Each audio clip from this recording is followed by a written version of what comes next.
भ्रष्टाचार में हमेशा लिप्त आरजेडी के नेता तेजस्वी यादव हमेशा इसी तरफ से कुछ बोलते हैं। 2025 का चुनाव भी हम माननीय मुख्यमंत्री नीतीश कुमार जी के नेतृत्व में लड़ेंगे। इंडी गठबंधन का आरजेडी का सुपड़ा साफ हो जाए।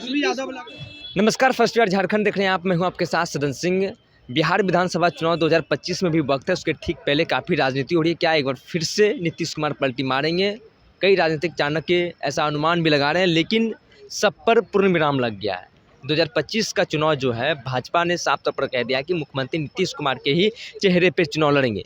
केंद्रीय गृह राज्य मंत्री नित्यानंद राय का एक बड़ा बयान सामने आया है। उन्होंने साफ तौर पर कहा है कि 2025 का चुनाव मुख्यमंत्री नीतीश कुमार के ही नेतृत्व में चुनाव लड़ेंगे। वहीं राजद और कांग्रेस को भी आड़े हाथ लिया। क्या कुछ कहते नजर आ रहे हैं केंद्रीय गृह राज्य मंत्री नित्यानंद राय? पूरी बयानों को सुनाते हैं।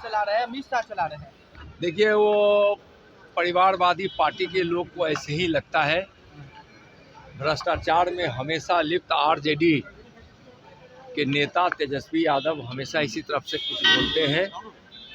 बिहार को बहुत अच्छे तरीके से विकास के रास्ते पर ले जाकर माननीय मुख्यमंत्री नीतीश कुमार जी ने बिहार के भविष्य को संवारा है। जंगल राज से मुक्ति उन्होंने दिलाई है। विधि व्यवस्था को स्थापित उन्होंने किया है। आज बिहार में उद्योग धंधे भी लग रहे हैं, सड़कें अच्छी है, बिजली घर घर तक पहुंची है और बिजली पर्याप्त मात्रा में लोगों को मिल भी रहा है। आज स्वास्थ्य की उत्तम व्यवस्था की गई है। तो इस तरह से कुछ नहीं करने की इतिहास रचने वाले, यानी बिहार को बदनाम और बिहार को चौपट करने वाले पार्टी के नेता तेजस्वी जी क्या बोलेंगे? 25 की बात कर रहे हैं महिलाओं को। दो नेता दिल्ली के हैं और दो नेता बिहार में हैं, वो भाजपा के संपर्क में है। देखिए, भारतीय जनता पार्टी एनडीए के सभी घटक, चाहे कोई भी हो, सब विकास में विश्वास रखने वाली पार्टियां हैं। हम देश में माननीय प्रधानमंत्री जी के नेतृत्व में विकास का रिकॉर्ड तोड़ रहे हैं और बिहार में नीतीश जी के नेतृत्व में विकास का रिकॉर्ड टूट रहा है। 2025 का चुनाव भी हम माननीय मुख्यमंत्री नीतीश कुमार जी के नेतृत्व में लड़ेंगे और शानदार सफलता भी प्राप्त करेंगे। 2010 का भी रिकॉर्ड तोड़ेंगे और इंडी गठबंधन का आरजेडी का सुपड़ा साफ हो जाए। तेजस्वी यादव लगातार जो है लोगों से बात कर रहे हैं, कह रहे हैं हमारी सरकार बनेगी तो 2500 लोग महिलाओं को मिलेगा, माँ बहन का योजना लाया जाएगा। देखिए, जब आप उन लोगों के वादों में कोई दम नहीं है, कोई दम नहीं है। 15 वर्षों तक जो शासन करने का मौका उनके परिवार को, उनके पिताजी को, उनके माताजी को मिला था, और तो उन्होंने क्या किया? बिहार को बदनाम किया, चौपट किया और बिहार को अंधेरे की ओर ले गए। तो 15 वर्षों में तो उन्होंने कुछ किया ही नहीं। और आज जो भी वादा करे, कोई वादा नहीं पूरा कर सकते हैं, वह भ्रष्टाचारी लोग हैं। और जो एनडीए वादा करेगी, उस संपूर्ण वादा को पूरा पहले भी की है और आगे भी करेगी, किया है। और कांग्रेस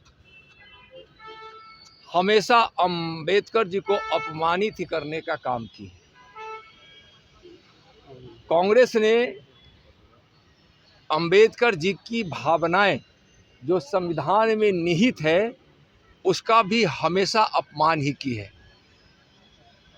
कांग्रेस 3 बार उनको चुनाव नहीं जीतने दी। कांग्रेस के नेता प्रचार में जाकर उनको चुनाव हराने का काम की, हमेशा अपमानित की, जिसके कारण उनको हमेशा अपमानित महसूस हुआ और उन्होंने इस्तीफा भी दिया था। बाबा साहब भीमराव अंबेडकर जी हमेशा दलित, वंचित, पिछड़ों के हक की बात करते रहे और संविधान की मूल भावनाओं में उसको उन्होंने निहित किया। हमारे अनुसूचित जाति और जनजाति भाइयों के साथ तो कांग्रेस हमेशा मजाक ही करती रही, उनके भविष्य की भी चिंता नहीं की। और माननीय नरेंद्र मोदी जी के नेतृत्व में आज देखिए कि दलित भाइयों बहनों को और अनुसूचित जनजाति के भाइयों बहनों को कितना सम्मान मिला है, कितने बड़े बड़े पद पर माननीय प्रधानमंत्री जी ने उनको पहुंचाया है और उनको सम्मानित किया है। ओबीसी के आरक्षण को हमेशा कांग्रेस ने रोके रखा। आज़ादी के तुरंत बाद भी जब कमीशन ने पिछड़े वर्ग को आरक्षण देने की बात की थी तो उसको भी रोके रखा। मंडल आयोग का जब रिपोर्ट सबमिट हुआ तो कांग्रेस उसको रोके रखी और कांग्रेस के नेता राजीव गांधी जी पानी पी पी कर सदन में विरोध किए और पिछड़ों को आरक्षण उन्होंने नहीं दिया।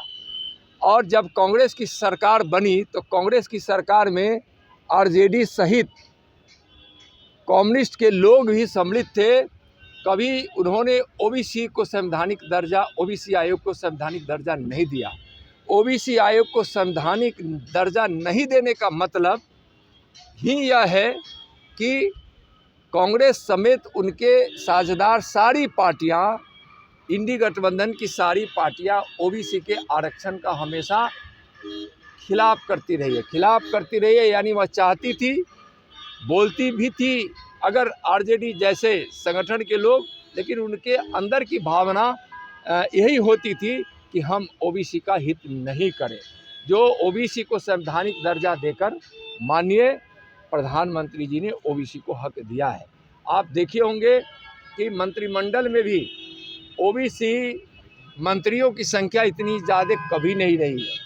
आज इस प्रकार से महत्वपूर्ण पदों पर अनुसूचित जाति और अनुसूचित जनजाति के भाइयों को लाना, बहनों को लाना और ओबीसी को इतना भारी मात्रा में मंत्रिमंडल में सम्मिलित करना, यह दर्शाता है कि भीमराव अंबेडकर जी की भावना जो संविधान में थी, दलित वंचितों को आगे बढ़ाने का, पिछड़ों को आगे बढ़ाने का, वह भावना आज नरेंद्र मोदी जी के नेतृत्व में पूरी हो रही है।